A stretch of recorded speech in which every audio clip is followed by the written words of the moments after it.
Hi, everybody. This is Mrs. Wicks with Wonder Read Aloud number 56. The name of this chapter is Ducks, and this is still from Augie's point of view. The day before the last day of school, Mr. Tushman called me into his office to tell me they had found out the names of the 7th graders from the nature retreat. He read off a bunch of names that didn't mean anything to me, and then he said the last name, Edward Johnson. I nodded. You recognize the name? He said. They called him Eddie. Right. Well, they found this in Edward's locker. He handed me what was left of my hearing aid headband. The right piece was completely gone and the left one was mangled. The band that connected the two, the Lobot part, was bent down the middle. His school wants to know if you want to press charges, said Mr. Tushman. I looked at my hearing aid. No, I don't think so. I shrugged. I'm being fitted for a new one anyways. Why don't you talk about it with your parents tonight? I'll call your mom tomorrow and talk about it with her, too. Would they go to jail? I asked. No, not jail, but they'd probably go to juvenile court, and maybe they'll learn a lesson that way. Trust me, that Eddie kid is not learning any lessons, I joked. He sat down behind his desk. Augie, why don't you sit down for a second? He said. I sat down. All the things on his desk were the same as when I first walked into his office last summer. The same mirrored cube, the same little globe floating in the air. That felt like ages ago. Hard to believe this year's almost over, huh? He said, almost like he was reading my mind. Yeah. Has it been a good year for you, Augie? Has it been okay? Yeah, it's been good, I nodded. I know academically it's been a great year for you. You're one of our top students. Congratulations on the honor roll. Yeah, thanks. That's cool.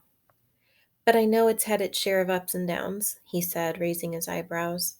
Certainly that night at the nature reserve was one of the low points. Yeah, I nodded. But it was also kind of good, too. Oh, in what way?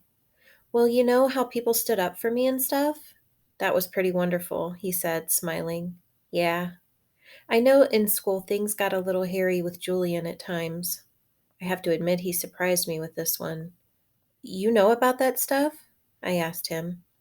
Middle school directors have a way of knowing about a lot of stuff. Do you have like secret security cameras in the hallways? I joked. And microphones everywhere, he laughed. No, seriously? He laughed again. No, not seriously.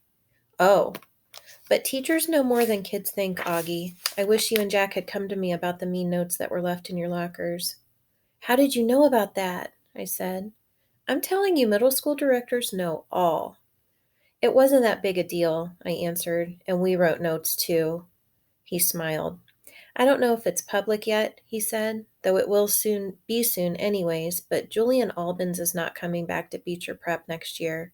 What? I said. I honestly couldn't hide how surprised I was.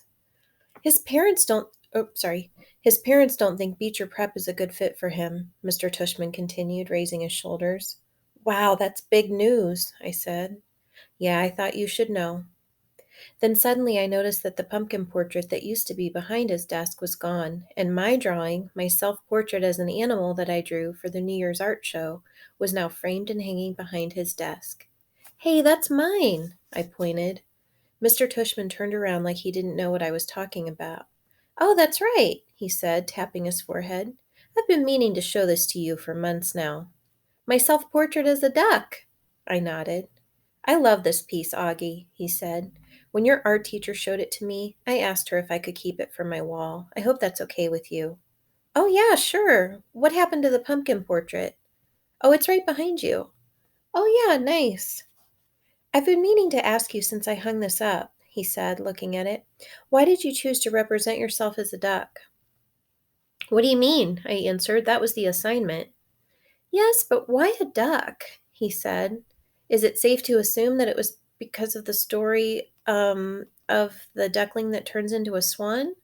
No, I laughed, shaking my head. It's because I think I look like a duck. Oh, said Mr. Tushman, his eyes opening wide. He started laughing. Really?